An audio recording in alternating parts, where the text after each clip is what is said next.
spoke to 15 groups of women across 11 agencies in Omnicom to understand how they feel about their careers. We also spoke to 3 experts to understand how leadership is changing. This is what they said. It's a great time for women. We're living in exciting times, and women tell us they're experiencing a more level playing field. There are more opportunities, and there's a culture of sharing and transparency.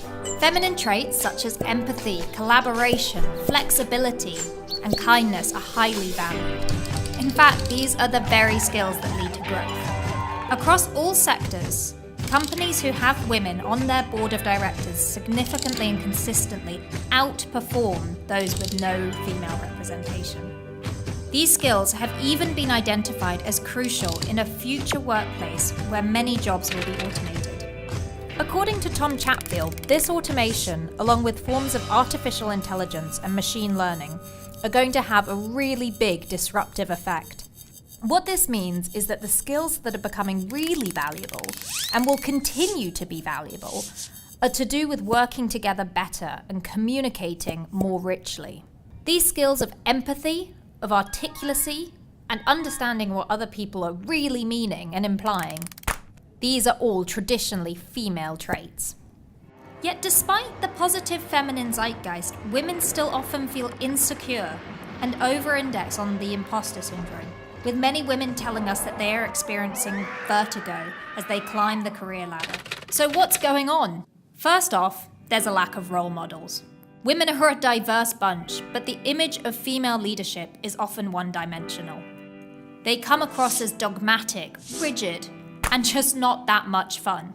Leadership is also seen as pretty much incompatible with living a normal life. So a choice has to be made between being a leader or being a regular person. And it's not just with the image of leaders. There are stereotypes as women progress through their careers. We have the geisha, the pretty little thing who helps out and doesn't speak up. The invisible woman, her head's down, she's doing a good job, she's taking on more and more, but no one is noticing. The bitch, she's aggressively asserting herself and pushing against what is expected. The guy, she's one of us, she's manned up. So what does this mean for all of us today? Well, let's build a new definition of career success. The old one was about a long, hard slog to the top, a rigid approach, climbing up and then battling to stay there. Now, especially for millennials, the definition is about sidestepping into new roles that stretch me and keep me inspired. It's about learning new things. It's about continually adding more strings to my bow. And women are doing this more and more. They told us about roles that they helped shape, new side hustles, learning new skill sets, and embracing the priorities that felt right to them in that point in their career. They told us about overcoming their fears about leadership and finding the cheerleaders and mentors to help them on their climb. It means that they are just climbing the ladder in a different way. In fact, more and more women are defining success as a curvy, undulating path.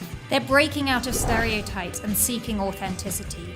They're redefining what leadership is all about. They're finding ways to become the kind of leader they want to see. To finish up, we want to share with you the words of Nora Ephron, the American screenwriter and author. She says, "Whatever you choose, however many roads you travel, I hope you choose not to be a lady. I hope you will find some way to break the rules and make a little trouble out there. And I also hope you'll choose to make some of that trouble on behalf of women."